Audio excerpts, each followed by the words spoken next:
So it is Monday, March 26th of 2018, and I haven't done a video in, it's been a long while. I think I haven't done a video since the winter of 2016, the early winter of 2017, so it's definitely been a minute. And so I have had a lot of things happen, and I don't even know how to properly summarize all of that. But so anyway, needless to say, like, I stopped working out, and life really kind of took over for a while. My Medicaid lapsed, and so for quite a while I didn't have medication, and then I was adjusting to getting back on medication, and you know, we've dealt with all kinds of stuff. And so, like, right now I'm basically transient living, which is a really fancy way of saying homeless. And the reason is because at this point it's so difficult to find housing. We lost our housing back in January, and there were a lot of reasons for that. And so it's definitely been incredibly trying. It was kind of like a progression of things. There was financial hardship, and then the lapse in my medication, and my car got repossessed, and adjusting to being back on medication, and then life kind of took on a whole new meaning. And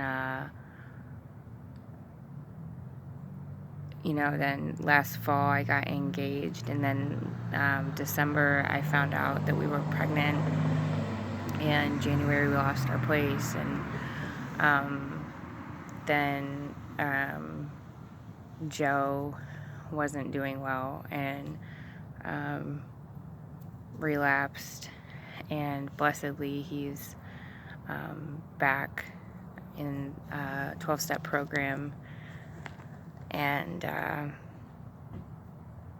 so it's been absolutely insane, and I'm feeling incredibly discouraged because I feel like we're not going to ever get the housing. Like, I've been on a wait list for Section 8 in Franklin County, Columbus, Ohio, since the fall of 2015, when they opened back up the wait list. And I have yet to get any help with that. And a lot of the housing places, they want to see income, and I'm trying to do this cash program, and I'm trying to be pregnant. I have a high-risk pregnancy, and I'm already have my underlying mental health diagnoses. So I'm pretty worn out and overwhelmed, and I just don't really know what to anticipate. So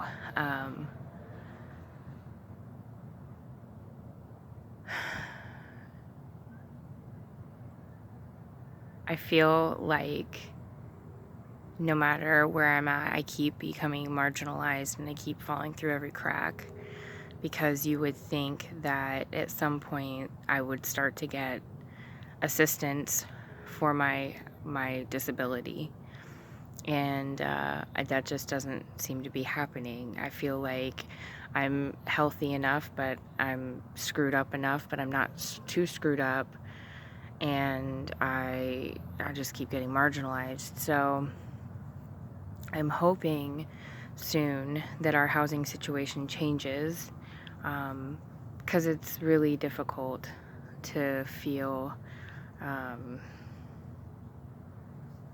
like I'm going to progress and get better, and my life's going to get better, because you know, it's kind of difficult. Blessedly, it's not the dead of winter anymore, and it's going to start to get warmer, and that certainly helps the situation. And I've had a lot of help from friends and some family, but I don't have a large family. I don't have family I can go live with.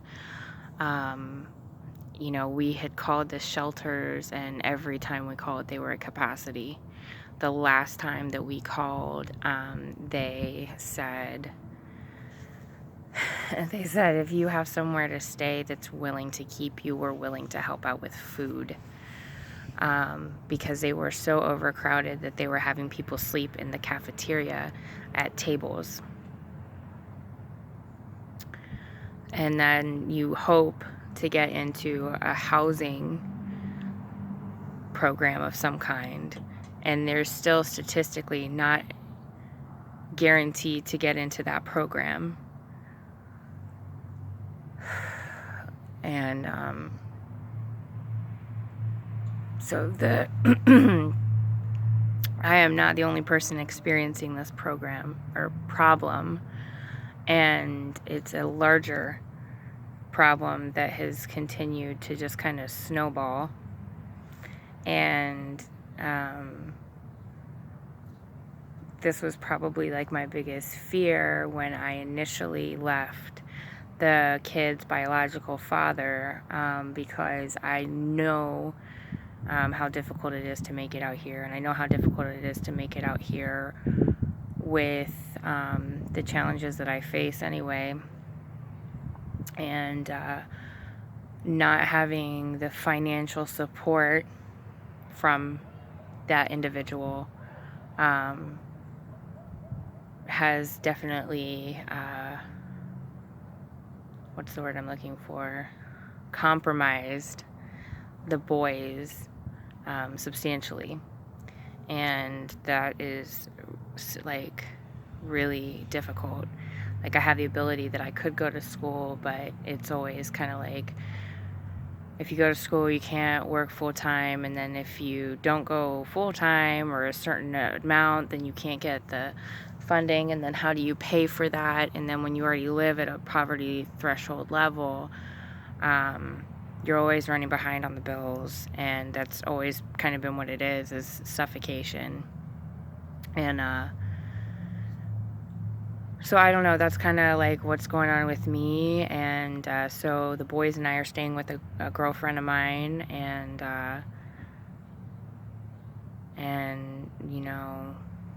it's just really tough right now.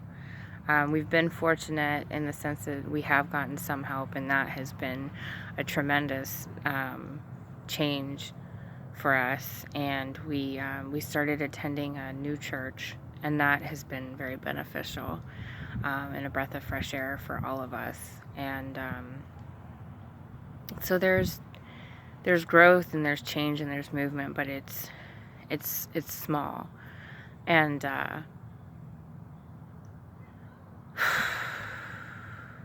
but you get up every day and trust that God has, well, I know God has a plan, but trust that it's going to probably work out in a faster time than I want it to.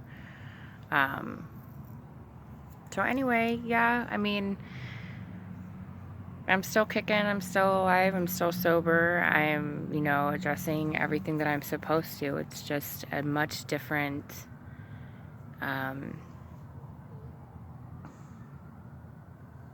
set of circumstances that I anticipated to have. But anyway, that's kind of where I'm at, and I think it's a good thing to talk about it and to put it out there and be open about it, because I really don't feel like I am some small statistic. I really feel like this is not unheard of. When things first started happening, I did, but I don't, because the more I get enmeshed within the system, I'm realizing that this is just a widespread problem that is really getting worse. So the one good thing I have going for me is I have a 12-step program, and I have a church, and I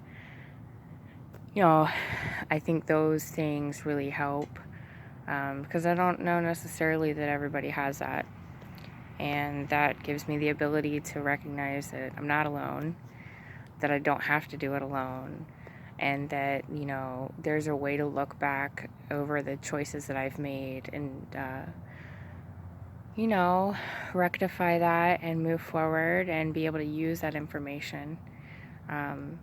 So hopefully when I do get back up on my feet, it doesn't happen again. So, I don't know, I just hadn't done one of these in a while, and I thought I would, and I don't know. I don't know what your thoughts are on all of this, but hopefully it's giving you some positive things to consider.